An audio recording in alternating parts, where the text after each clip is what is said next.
আপনারা বোধহয় অনেকেই মুরগির মাংস খেয়েছেন লাউ দিয়ে, পেঁপে দিয়ে, আলু দিয়ে তো অবশ্যই। তবে চাল কুমড়া দিয়ে কি কখনো খেয়েছেন? বা পানি কুমড়া দিয়ে?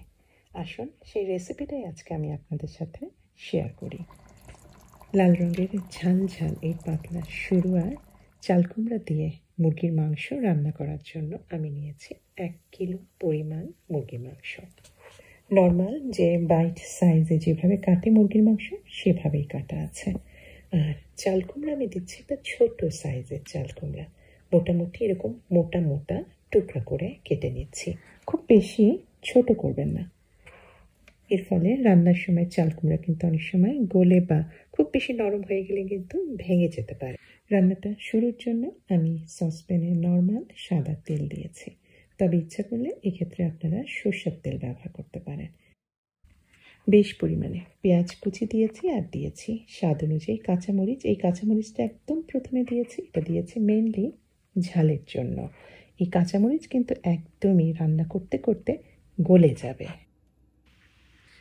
পেঁয়াজটা একদমই বেরেস্তার মতো বেশ লাল লাল করে ভেজে নিয়ে দিয়ে দিলাম আদা রসুনের পেস্ট। এটা ফ্রোজেন করে আমি রেখে দিই। এখানে প্রায় 2 টেবিল চামচের মতো আদা রসুনের পেস্ট আছে, আর সাথে দিয়েছি পাকা টমেটো। সামান্য কিছুটা লবণ দিয়ে দিয়েছি। লবণ দিয়ে দিলে কিন্তু পাকা টমেটো একেবারে সহজেই গলে যাবে। আর পানি দিয়ে দিলাম, কারণ এটা কষিয়ে নিতে হবে এখন। আর পেঁয়াজটা যে লাল লাল করে ভেজেছি এর ফলে কিন্তু যে ঝোলটা বা শুরুয়াটা হবে সেটা কিন্তু বেশ পাতলা হবে। পেঁয়াজ যদি লাল লাল করে না ভাজতেন তাহলে সেক্ষেত্রে কিন্তু ঝোলটা বা শুরুয়াটা ঠিক বা ঘন হতো, হালকা পাতলা হতো না। আর মশলা কষাতে কষাতেই দিয়ে দিলাম সমস্ত গোটা মশলা, একদম গোটা গোটাই দিয়েছি। দারচিনি, তেজপাতা, এলাচ কিছু দিয়ে দিলাম, লবঙ্গ, আর দিয়েছি গোটা কালো গোলমরিচ। খুব ভালোভাবে মশলা কষানো হয়ে গিয়েছে। পাকা টমেটো একেবারে ভর্তা হয়ে গিয়েছে, তেলটা ছেড়ে দিয়েছে। এখন দিয়ে দিলাম হলুদ রঙের মশলাটা, অর্থাৎ হলুদ গুঁড়া। আর উপকরণগুলির পরিমাপ আমি সব দিয়ে দিয়েছি ডেসক্রিপশনে, আপনারা দেখে নিতে পারেন। রান্নাটা একটু হলুদ রঙের হবে, এই কারণে হলুদটা পরে দিয়েছি। আর তারপরে দিয়ে দিলাম ধুয়ে নেওয়া মাংসগুলি। এখন এই মাংসটাই কষিয়ে নিতে হবে, মাংস থেকে পানি বার হবে। আর স্বাদ অনুযায়ী লবণটা দিয়ে দিবেন। মুরগির পানিতেই মুরগিটা ভালোভাবে কষিয়ে নিচ্ছি। কষিয়ে নেওয়া মানে হচ্ছে মুরগির থেকে যে পানিটা ছেড়ে দিচ্ছে সেই পানিটা যাতে সম্পূর্ণ শুকিয়ে নেওয়া যায়। শুকিয়ে নিলে কিন্তু মুরগি রান্নায় মুরগি কোনো গন্ধই থাকবে না।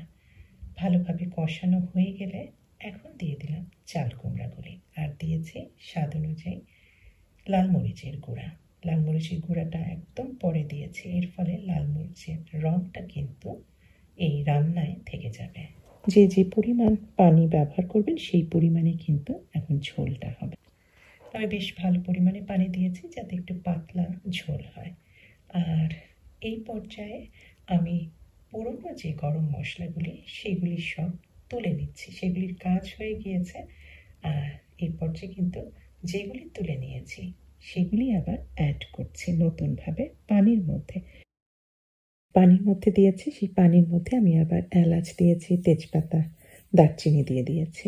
এর ফলে কিন্তু আরও আপনার এই গরম মশলার যে সুগন্ধগুলি এই শুরুয়ার মধ্যে খুব ভালোভাবে মিশে যাবে। আর দিয়েছি একটা স্টার অ্যানিস।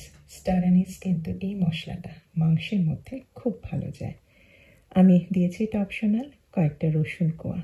জাস্ট আমি চোকাটা কিন্তু লাস্টের চোকাটা ফেলে নিই। এগুলি জাস্ট সেদ্ধ হবে, কিন্তু গোটা গোটাই থাকবে। ব্যাস, আর 15-20 মিনিটের মধ্যেই যখন চাল কুমড়াটা সম্পূর্ণ সেদ্ধ হয়ে যাবে, ঝোলটা কিছুটা টেনে আসবে, তখনই রান্না কমপ্লিট। আর সবচেয়ে শেষে ছড়িয়ে দিলাম কিছু ফেড়ে নেওয়া কাঁচামরিচ। কাঁচামরিচের সুগন্ধটা আপনি খাওয়ার সময় পাবেন। খুব সাধারণ একটা রান্না। এই গরমে চাল কুমড়া দিয়ে এই মুরগির হালকা পাতলা ঝোল খেতে ভালোই লাগবে। অবশ্যই করবেন। আর রেসিপি পছন্দ হলে অনুরোধ করব অবশ্যই আমার চ্যানেলকে সাবস্ক্রাইব করে আমার চ্যানেলের সাথেই থাকবেন। সবাইকে অনেক ধন্যবাদ। আল্লাহ হাফেজ।